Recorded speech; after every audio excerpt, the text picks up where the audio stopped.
Come on. Come on. Give it to me. Give it to me. Give it to me. Yep. I got the job, guys. I got it. I'm kind of surprised I got it, honestly. The interview, I don't even have a mustache. I'm still doing this. The interview was a couple days ago. What's today? Friday. The interview was Wednesday. Or no, it was Tuesday. What was it? It was Wednesday. So a couple days ago. I prepared a little bit for the interview, but not enough, which is pretty par for the course for my life. So I wasn't really expecting it to go that well, and it didn't, honestly. I would say the interview was mid at best. If it wasn't for a couple of key moments, it would have been bad.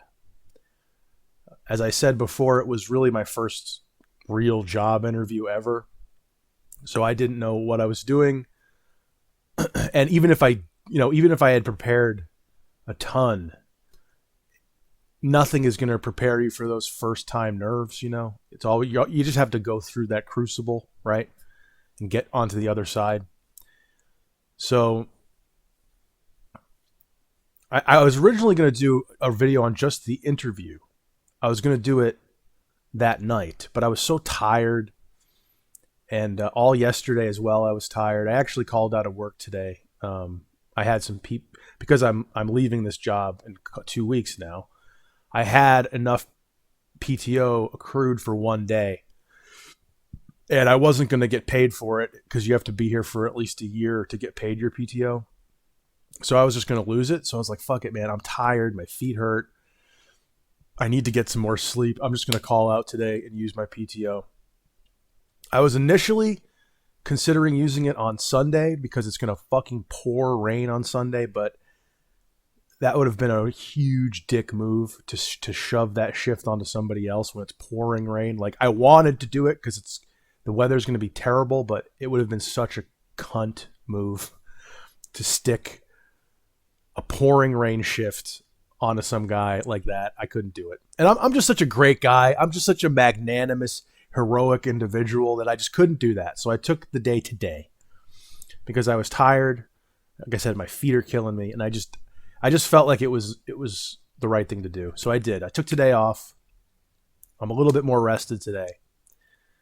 So I figured I'd do this video now. I was originally going to do the video on just the interview before I knew whether I got the job or not, and kind of just run through it and stuff. And I wasn't expecting to know whether I got the job or not for like at least a week. But then like 24 hours later after the interview, I got the offer letter. So, and again, I was not expecting it. I really wasn't. After I did the interview, I would say, when it was all over, I still didn't expect to get it. Like when I was going into the interview, I didn't expect to get it. And when the interview was over, I still didn't expect to get it, but I did think my odds were a little bit better than I initially thought. So I'll just run through how the interview went, I guess. So the day of the interview, I wake up, and because I'm me, I'm scrambling to leave on time, right? I wanted to get there like 10 minutes early, and I ended up leaving like right on time so that I would get there right on time. And you need a couple of minutes to get out of your, to park, get out of your car, go in. So you got to get there at least like 5 minutes early to anything to be on time. But I was right on time, which meant I was like a few minutes late. So I messaged the HR lady who I was in communication with that I was running a little bit late. I figured, it's bad enough to show up late to the interview, but if you at least tell them ahead of time and apologize, that would, it's going to be bad either way. It probably looks better to message them and tell them the situation than to just show up late. So I did, and I sped the whole way there, and I ended up shaving off a few minutes from the commute, and I basically walked into the office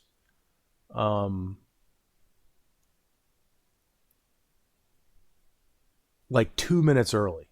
So when the hiring manager came out, it was like right on time. So I technically wasn't late. I don't even think I was like a minute late. I might have been, I don't know.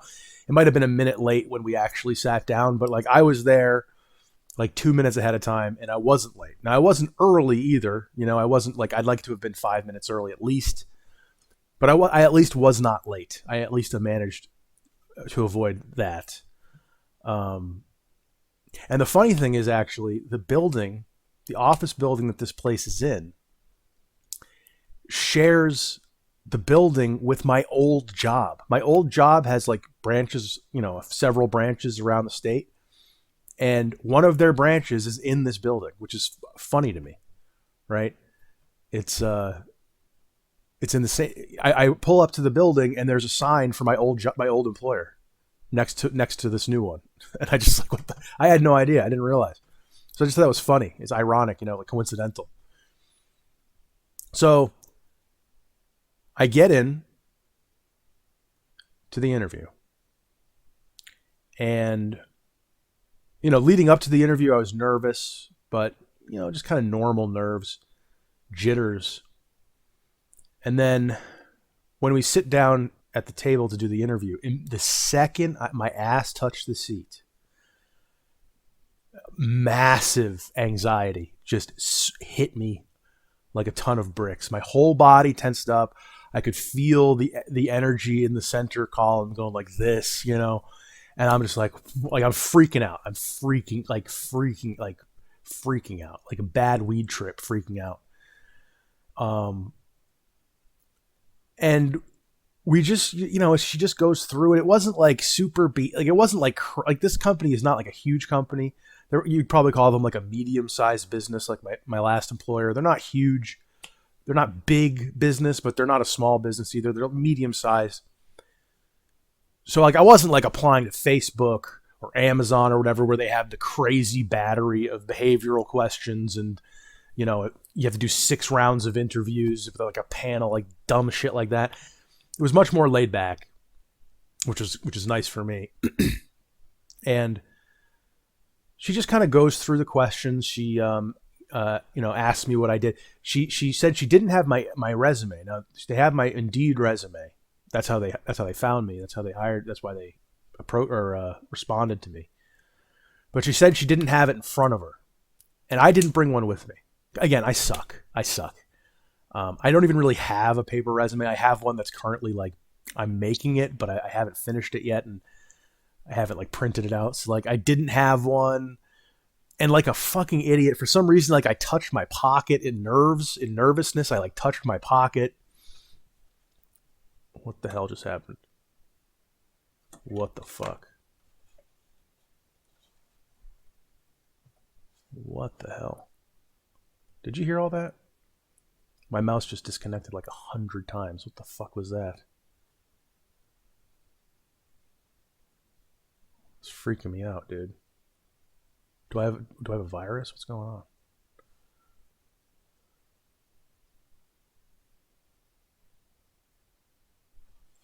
That is weird. Sorry about that. I don't even remember what I was saying. It's like it was just boo-doo, boo-doo, boo-doo, boo-doo, boo-doo over and over again.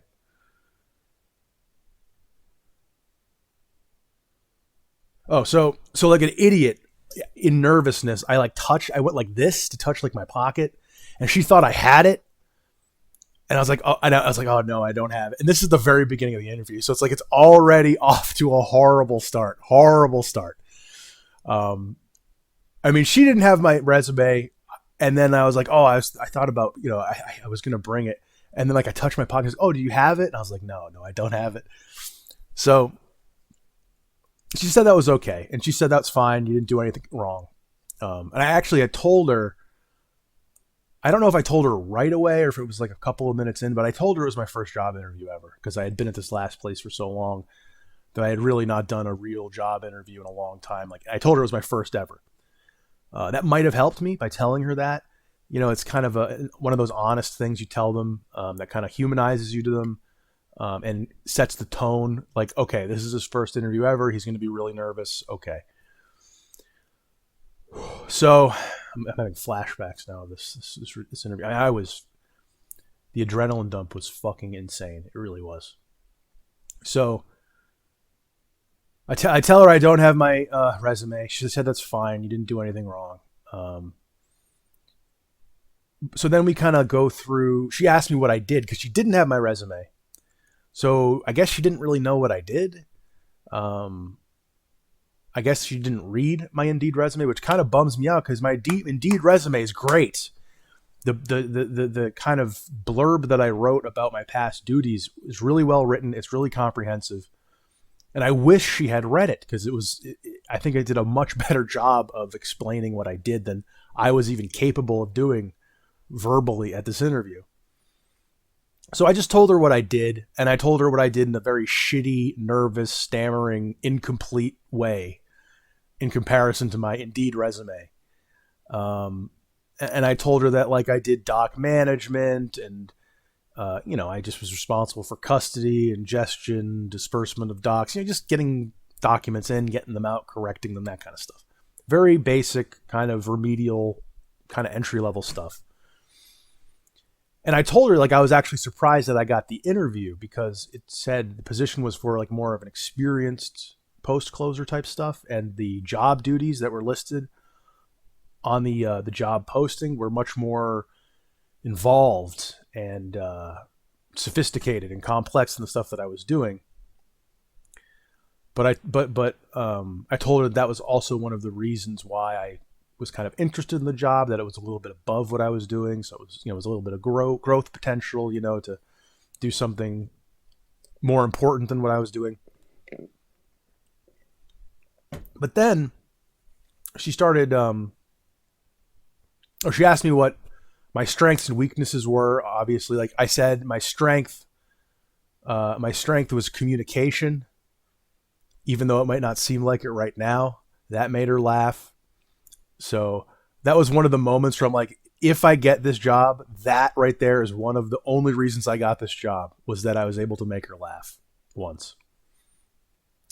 And then she asked me for my weakness. And again, I didn't prepare for this because it's like, how the fuck do you come up with a weakness? Because it's got to be fake, right? You can't say like, oh, I'm late all the time and I'm disorganized and I have ADHD and I'm sleep deprived.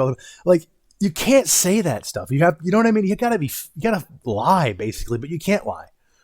So you have to come up with this insincere pretend weakness that isn't really lying, but isn't totally telling the truth at the same time. So I just didn't do that. I just didn't prepare it. So when she asked me what my weaknesses was, I was just honest. I even said, I'm going to be honest. My biggest weakness, and I churched it up a little bit. Instead of saying laziness, I said complacency. I said, once I get into a routine or a kind of the swing of things, I'm not good at kind of going above and beyond, right? I get stuck in that kind of routine. And I have a hard time growing and branching out and doing more. You know what I mean? And then I reiterated, and that's why I'm kind of interested in this position, because it is a little bit more involved than what I used to be doing. So this is kind of an attempt to kind of grow out of that complacency problem that I have. So she asked my strengths. She asked me my weakness. And then she started to explain what the job was, which apparently I learned after the fact is a good sign. If they actually start to really lay out what you're going to be doing, that means they're probably considering you. One of the signs that an interview went poorly and you're probably not going to get the job is if they never really go over specifics of what the job itself entails. So she started to explain what I'd be doing, and it was pretty simple stuff. It's basically QC, quality control of document packages, basically. You just have this big stack of papers, and you have to go through it and make sure. It's very, very basic entry-level stuff. You just go through to make sure everything is in there in the right order. Everything is accounted for. All the dates are correct. The signatures are accounted for. The numbers, the amounts, the dates, the addresses, the names. It's very basic, repetitive, entry-level stuff. Boring stuff, frankly. And I was surprised because the job posting was way more complicated. The job posting involved payments and customer service and coordinating with different departments. A lot of higher-level stuff. And they were paying like they had multiple positions open, one for lower level and then one for this more mid-level thing. And the job that I had applied for was paying the mid-level stuff, but the duties seemed to all be the very low-level stuff. And I don't know if that's because she deemed, based on my interviewing prowess, that I wasn't suited for that mid-level stuff, but they're still paying me for the mid-level stuff. It's weird. So she starts laying out the job duties, and it's all this like super entry, like anyone can do this stuff, super entry level stuff. And when we started talking about that, I started to relax a little bit because I realized, oh, this job is easy. Like, this is not what I was expecting it to be. Handling payments all the time and dealing with customers and all this like mid-level stuff. It was all super basic. So when she started talking about this and laying out this basic entry-level position that pays a better wage than what I was making at the last place working at there for fucking 10 plus years, it started to make me feel better. It's like, oh, I could do this. This job is easy. This is in some ways it's easier than what I used to be doing. Less responsibility in some ways. So she started laying it all out, and I realized like I could do this. And she even asked like, do you think you could do this? And I was like, yeah. Like the first little bit of confidence I had, well, there was a couple, but one of the only moments of confidence I had in the interview was when she asked me if I could do this job, because it's like, yeah, I could do this job. This is no problem. It's just QC. I assume that the stress is going to come in volume and deadlines. You're probably going to have to do a lot of it, and you're going to have to do it fast. And it's going to have to be done in a timely manner. You're going to have to get everything done by a certain date. It seems like there's going to be a lot of overtime or working late, which on the one hand, the man-child in me does not want to work late, but also as far as I can tell, it's an hourly wage. It's not salaried. So, hey, if I'm working extra hours, I'm getting paid for it. That's fine by me. And there was one moment, like I said, I made her laugh, right? There were two moments in this interview where I thought, if I get this, which I probably won't, it'll be because of these two moments. The first was when I made her laugh, when I said that my strength was communication, even though it might not seem like it right now. That made her laugh. And the second one was when she was listing off a series of important documents in the packages that I'd be working with. And she said, like, loan application, notice of right to cancel, mortgage note, something else I forget now. But then she got to the last one and she couldn't remember what it was, right? So there's always a fifth one, and I always forget what it was. And I said closing disclosure. And that was the one. So she had this moment where she forgot a key document, the name of the key document, and I was able to remind her of it. I knew what it was. So that was like, oh, and I don't know if that was real or if that was like a stealth thing where she was like pretending to forget about it to test my knowledge, to see if I knew it and had the kind of confidence to say it on my own, or if she genuinely forgot it. I don't know. But it was a legitimate moment. It was a legitimate, like, oh, I have some competence. I reminded her of something, right? And she's the head of the department. So like, I thought that was like a really good moment for me personally. Basic stuff. It's just remembering the name of an important document. It's not complex, but it was like one little sliver of light in this interview. And and after I said it, it's so fucking funny, dude. After I said it, I had that one win, right? Oh, I answered something properly. Unprompted. I answered something off the cuff that was correct. And so it's a win, right? Take the win, put it in your pocket, you won. After I said it and I got it right, I went, right? I made a noise like, like, because I was so desperate for a win. I couldn't help but like do a little victory dance afterwards, right? Which is just so cringe. And I thought like, oh fuck, afterwards, like I turned that win into a loss. Like I won, and then I just stepped all over it with like the overexcited, like, oh, like. But apparently it didn't ruin it because I got the job. Um, and again, I'm surprised I got the job. It did kind of seem like once we got to like the end of it, it did kind of seem like I got the job because again, she was laying out what I would be doing in a way that kind of sounded like she was giving me the job. And she was asking me questions of like, when can I start? And do you have reliable transportation? All that, like, logistical stuff. And it just kind of, even though I thought the interview really went terribly, because she asked me stuff like an example of detail, of attention to detail in your last job. And when she asked me that question, I went like this.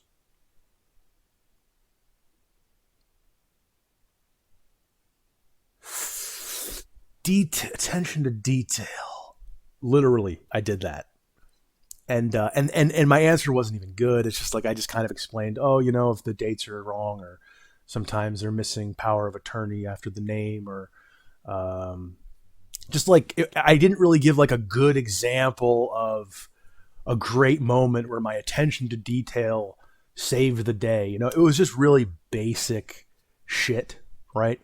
And it wasn't a good answer, and it was preceded by a long pause, a long, ponderous pause. So that was a lot of the interview, was nervous and not really saying good things, not doing well, but it was punctuated by a couple of moments, the laugh and the closing disclosure thing. And I really think those two moments are the only reason I got that offer letter. Because it was not a good interview. I was nervous as hell.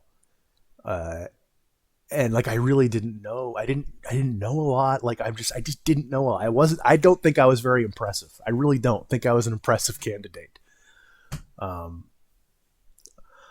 But apparently they figured they'd take a chance. I mean, the thing is, what the job actually entails, which even on the offer letter that they gave me, the offer letter listed out all the job duties, and it's basically word for word what was on Indeed. This complicated stuff. But what she told me I'd be doing is not that at all. It's not what this is. What the thing is at all. Now maybe they throw me to the wolves. Maybe she tells me one thing and I end up going into the job and it is all of that stuff. But she did say there would be training. So even if it does end up being all of that stuff, I'm confident I could do it. I mean, I am. With some training, I do think I could do it. It will just have a learning curve associated with it. But, when she told me that it would be this entry level stuff, it's like, I can do this. This is easy. This is really easy. This is easy to the point of boring, which in one sense is a good thing because it means I can do it. It means I'm not going to be in over my head. I can slowly maybe work up to the more advanced stuff over time. So, because like if I had to go in right off the bat doing all this crazy stuff, it would be very nerve-wracking.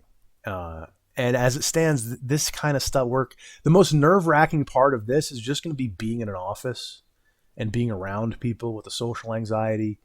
Because I haven't worked in this environment for, almost a year at this point. So, and I've never really been an office guy. That's one thing that I noticed when I walked into the office. I had like flashbacks of when I was working in an office, and aside from the pay and the physical damage that you do to your body, I much prefer working this retail job. Honestly, I much prefer the kind of blue collar thing than the white collar thing. So part of me was almost hoping I didn't get the job because part of me doesn't want to work in an office. But now that I've gotten it and I've thought about it and I've contemplated the whole situation, I am glad I got it.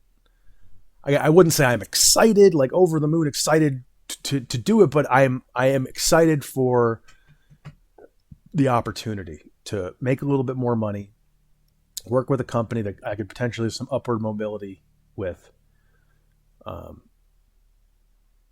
So now I'm just waiting for them to find my YouTube channel and fire me, basically. That's a whole new thing. Like at this current job I don't give a fuck about that. But once you get into the corporate world, it becomes a little bit more of an issue. I've decided a long time ago I'm not gonna like I'm gonna be dead someday. And with the way I've been living, it might be a lot sooner than I think. So I'm not gonna let a job that, could kick me to the curb in a heartbeat. If their quarterly reports aren't looking good and they're looking to trim fat, I could be out on the curb in the blink of an eye. I'm not gonna sacrifice my ambition and what I would like to do with my life for a job like that. I'm just not gonna do that. I don't have a family. I don't have kids. I can rough it if I have to. So I'll take the jobs when I can get them. I'll take them seriously. I'll treat them correctly. I'll treat my employers with respect. But at the same time, I'm not going to compromise who I am and what I want to do to protect a paycheck. I can work retail. I've done it already. If I got to work retail and have some roommates, I can do it.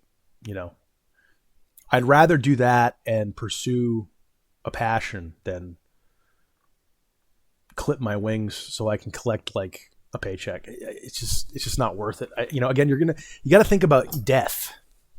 You got to think about your mortality. You're going to be in the ground, and it's going to be you're going to wake up one day and you're 80 years old. If you're lucky, you're 80 years old, and you're going to be rotting under the ground in the dirt. Right. And are you going to be looking back like, oh, I'm glad I played it safe, right? I'm glad I gave up on my dreams so that I could have a stable job, like, a stable finance career. Honestly, I mean, who knows? If I'm homeless one day, maybe I'll be looking back on this and saying I was wrong, but I'd much rather be on my deathbed and having gone after it and not let fear and the risk prevent me from doing so, because even if it doesn't work out, at least you have some of your soul left, so after the interview, I have to get to this. This is kind of important here. After the interview, it's funny, the whole time leading up to the interview, I was nervous, but I didn't have any cravings for cigarettes at all. I was just nervous. I've been nervous before. Back when I did stand-up, I was nervous all the time. So leading up to the interview, I was really nervous, but I didn't have any desire or compulsion to smoke to ease the nerves. But the second that the interview was over,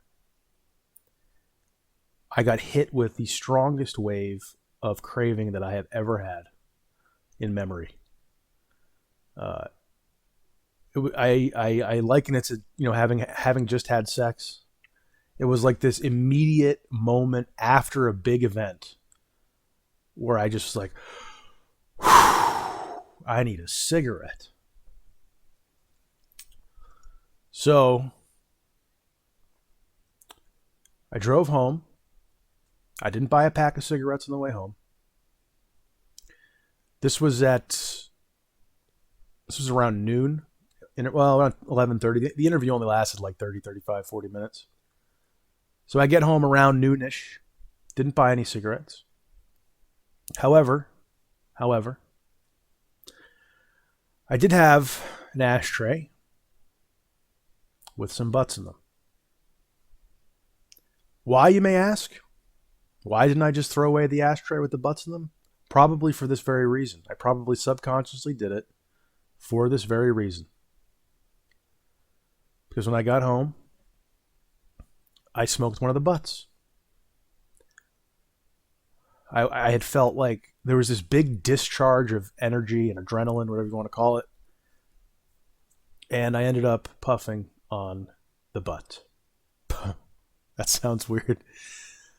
I ended up smoking one of the butts. I felt a little lightheaded. So then I go to work in my retail job, like an hour later. And the whole time I'm thinking about relapsing because I had just smoked a butt. So now I had nicotine in my system. And the whole time I'm thinking about buying cigarettes. And this was Wednesday. It's now Friday. But I didn't. I did not buy cigarettes. However, when I came home from work that night, I smoked another butt. So basically that day I had maybe 4 or 5 small inhalations of tobacco. You know, it probably constituted like this much of a cigarette. So then yesterday, Thursday, the following day, go to work, same thing, all day long. Because I have now ingested, I'm obsessing. I want to smoke, I want to buy cigarettes. But I didn't. I got home yesterday without having bought any cigarettes.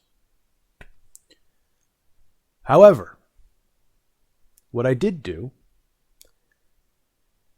and I'm not proud to say this, but I did it. I took several butts, basically. I broke them up. Took some zigzag rolling papers. And I rolled a small cigarette with the tobacco. I would say probably amounted to about half of a cigarette in terms of tobacco content. I probably smoked about half of a cigarette. And I'm going to be honest again, I actually did the same thing today.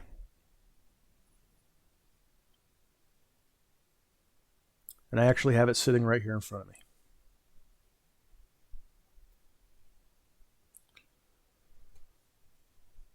So, I don't know if these qualify as relapses or slips.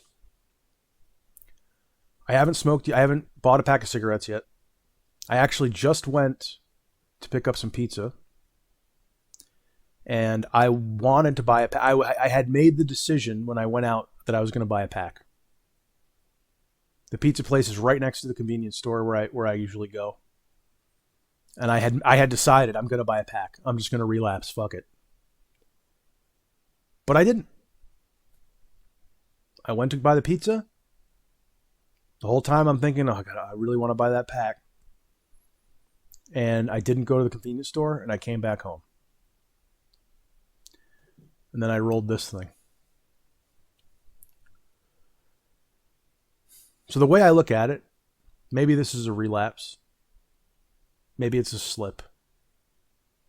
I haven't bought any more. Once this thing is gone, I'm not going to have anything else to smoke, so. I would say right now, I'm at a slip stage. I'm slipping and stumbling. I wouldn't really call it a full-blown relapse until I buy another pack. I don't know if I will. I haven't yet. I've had opportunities to do so, and I haven't done it. So,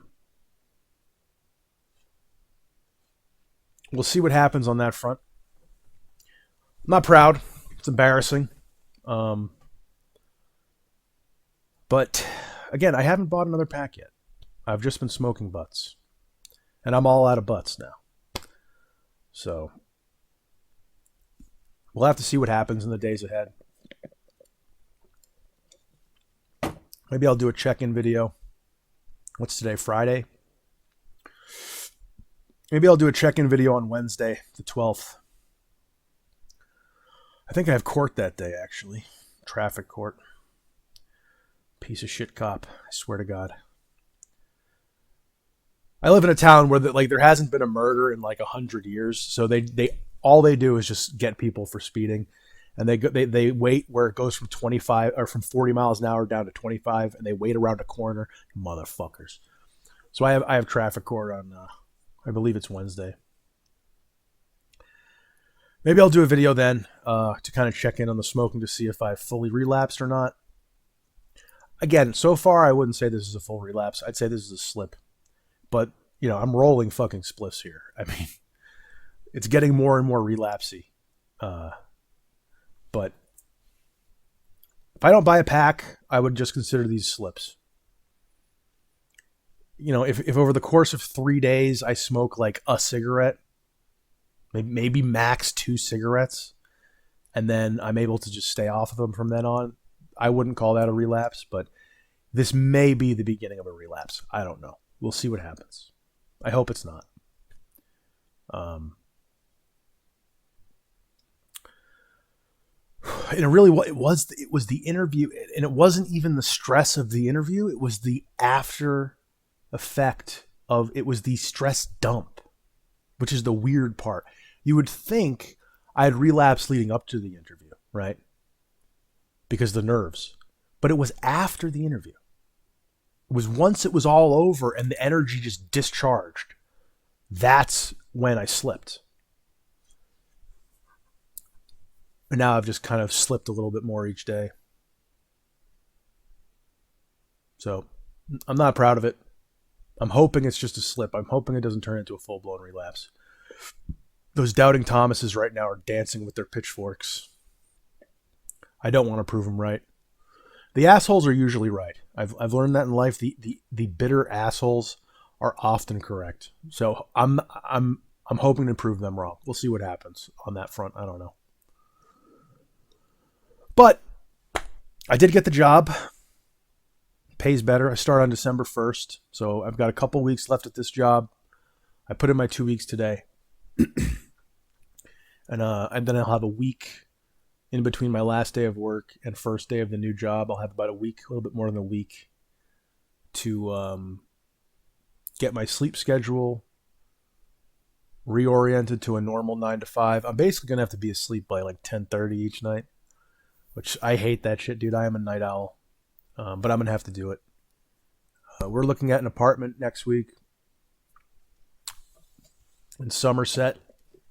Ooh, I shouldn't have said that.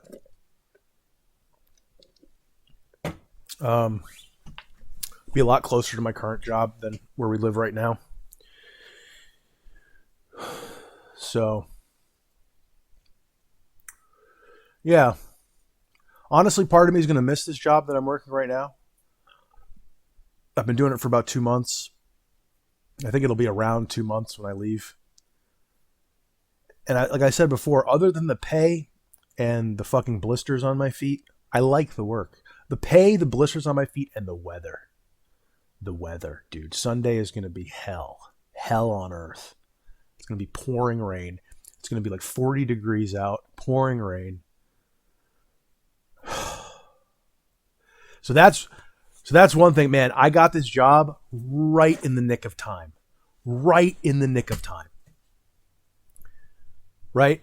Like December is when I start this new job.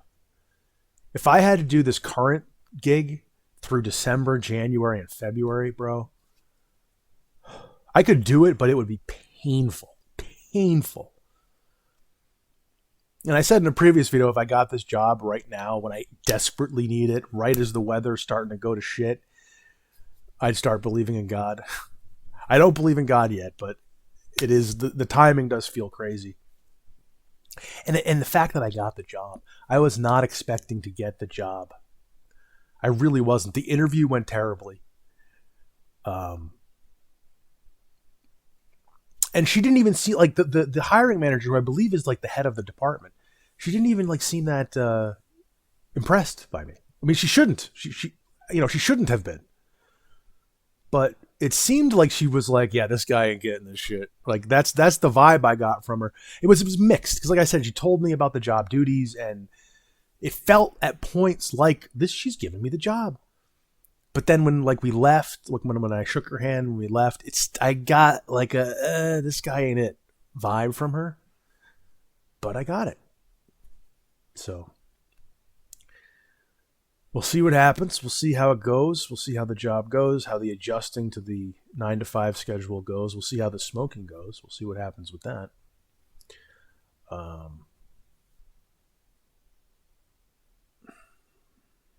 We'll see how it goes. Who knows? I'll check in midweek to let you guys know what's going on with that. So it'll be nice to have weekends. 2 days off every week, back to back. It'll be nice not being out in the freezing cold every day. It'll be nice to make a little more money. To not have to deal with retail customers, not have to pick up trash. Even though I prefer later hours, like I'm much more of a night person, and I really am not thrilled about the 9 to 5 thing. Being able to come home a little earlier instead of coming home at freaking midnight will be nice. If I want to stream, that might help. Well, it's the thing, like because I've been streaming so late because of my work schedule, a lot of the regulars are from places like California where the hours are off. So if I start streaming earlier, it's going to be harder for those people to watch. So I plan on only streaming like maybe one weekday and then Friday nights and Saturdays and Sundays. Like so 1 weekday, 1 weeknight, I should say. Friday nights, Saturday days, and Saturday nights and Sunday days. So the Friday nights and Saturday nights, maybe those people will be able to watch. But I'm probably not going to stream much during the week just because of work. I have to prioritize getting to sleep on time and being 15 minutes early every day. That's the thing. It's a 90-day probationary period, which apparently is very common in these kinds of jobs. So I have to be not just on time every day. I have to be early every day. I have to look good. I have to be clean shaven. I can't have fucked up hair. I got to look nice. I got to dress nice. Nice shoes, shirt, pants, belt, all that. I got to look presentable. I have to be well rested. I can't be coming in like this, let alone like that I would be late if I was like that, but also even if I was on time, I would still be it's just not a good look. So I need to come in prepared. I need to come in rested. I need to come in like a man, not a boy. I need to come in like a man. So that's going to be a big challenge, honestly. Luckily, it's a probationary period, which means you're under the gun, right? You have to perform. You can't be bad, or you get canned in 3 months. Knowing it's a probationary period, having that kind of eye on you, I think will be good to structure me. Also, not having the luxury, or as I like to call it, curse of nepotism, I don't have that benefit. Like at this current job, I've been late a few times, but I work hard because I'm not like the boss's son. I work hard, right? When I don't have that benefit of being a nepo baby, I can work hard because I know that I have to if I want to keep the job, right? So I'm hoping that principle will carry through to this new job where I'll work hard. My biggest problem, and I know people think this is retarded, but it's true, is getting in on time. My sleep is fucked up, and I don't know if I have ADD, whatever. I've been chronically terrible at time management. So the biggest challenge for me is going to be getting enough sleep and getting in like 10 minutes early, 15 minutes early, whatever, to make sure that I'm there on time. But I look forward to the challenge. I look forward to the opportunity to grow up a little bit. And I got the job right in the nick of time. Right before the winter hits, dude. It's already hitting. Yesterday it was like 40 degrees. I was freezing my tits off. It was horrible. And I have 2 more weeks of this. And it's going to be horrible. The next 2 weeks are going to suck. But it's just 2 weeks. It's just 2 weeks. And then I get a week off, which will be nice to just kind of chill and breathe for a little bit. Reset my sleep schedule. And then December 1st, Monday, December 1st, I start my new job. Oh, I don't even know if I mentioned what it is. It's like a mortgage job. It's a mortgage company, basically. It's what I was doing before. It's adjacent to that. I'm obviously not going to name the company. I'm not, I want to keep all that stuff separate. I'm paranoid enough about them finding the YouTube. I'm definitely not going to bring their brand into this shit at all. But yeah, it's mortgage. It's mortgages basically. So I start that job on December 1st. I'm looking forward to it. I'm going to miss some of my current job, but I'm also happy to get the fuck out of here for real. I mean, it has been absolute hell in a lot of ways, this job. Part of me has liked some of it, but on balance, it's not worth it. If they paid me $30 an hour to do this job, I'd do it with a smile on my face. I'd do it as a career. If I could make like $35 an hour doing what I'm currently doing, I would do it happily for the rest of my life. Honestly, I wouldn't mind it. The physicality, outdoors, chill, laid back, blue collar environment, that whole thing as well. It's like the blue collar environment it's just much more chill and relaxed, laid back. It's not so buttoned up. I love that, but it pays like shit. It just pays like shit, and it beats the shit out of your body. And I'm over it. I'm over it. So I'm glad to be moving on to something better. Anyway, I've been rambling for long enough here. This one's nice and long. Hope you guys enjoyed it. I doubt many of you made it this far, but if you did, thanks for watching. I appreciate you guys. I appreciate you being with me on this whole thing. I'll see you in the next one.